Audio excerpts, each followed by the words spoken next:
அனைவருக்கும் இனிய வணக்கம். நம்ம வந்து உள்ளது உள்ளபடியே மரச்செக்கெண்ணெய் சீன் அண்ணன்கிட்டேருந்து கடலை எண்ணெயும் மஞ்சத்தூளும் ஆர்டர் போட்டிருந்தோம். அண்ணா வந்து எனக்கு ஒரு 10 வருஷத்துக்கு முன்னாடிலேருந்து தெரியும். ஆனால் நம்ம நடுவில் இந்த கொரோனா டைம்லேருந்து எங்கே தான் போனாருன்னே தெரில. அதுலேருந்து அவர்களுடைய கடலை எண்ணெயை டேஸ்ட் பண்ண முடியாமல் ரொம்ப கஷ்டப்பட்டேன். கண்டிப்பாக எப்படின்னா, இப்போ எங்கள் வீட்டுக்கு எதிர்த்தாப்பிலே கூட கடலை எண்ணெய் ஆடி விற்கிறாங்க. பட் ஆனால் பாருங்கள், இந்த கலரை இந்த மாதிரி கலர்லேயும் இந்த மாதிரி குவாலிட்டியில் அவர் எப்படி தான் கொடுக்குறாருன்னு தெரில. அதாவது அவருடைய உழைப்புன்றது இந்த எண்ணெயை பார்க்கும்போதே தெரியுது.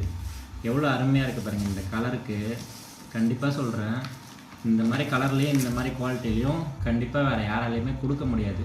அவங்க வந்து உள்ளது உள்ளபடியே பேர் வச்சுருக்கிறாரு. அதை அப்படியே கடலை எண்ணெய் எப்படி கடலை எண்ணெயில் என்ன வாசனை வருதோ அதை அப்படியே கொடுக்குறாரு. அதனாலேயே உள்ளது உள்ளபடியேன்னு வச்சுட்டாரா என்னன்னு எனக்கு தெரில. கடலை எண்ணெய் திறக்கும்போது நமக்கு என்ன ஸ்மெல் வருதோ அது அப்படியே வருது. அது மாதிரி மஞ்சத்தூளுமே வேறு லெவல் குவாலிட்டி. கண்டிப்பாக ஒரு 5 வருஷமாக ஏன் வந்து பிஸ்னஸ் பண்ணாமல் இருந்தாருன்னு தெரில. அண்ணா வந்துட்டு எதனால் வந்து இந்த பிஸ்னஸை ஸ்டாப் பண்ணார் அப்படின்றது எனக்கு தெரில.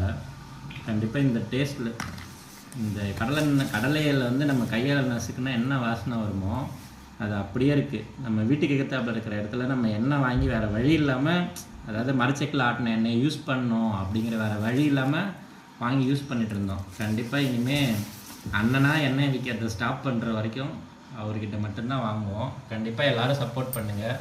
இந்த மாதிரி கலர் வந்து கண்டிப்பாக நமக்கு வேறு எங்கேயா கிடைக்குமா அப்படின்னு மட்டும் பாருங்கள். மஞ்சத்தூளும் வாங்கியிருக்கிறோம், இன்னும் நிறைய ப்ராடக்ட்ஸும் பண்ணுறாங்க. ஆனால் எங்களுக்கு நம்ம வீட்டு தேவைக்கு இது தான் வாங்கியிருக்கிறோம்.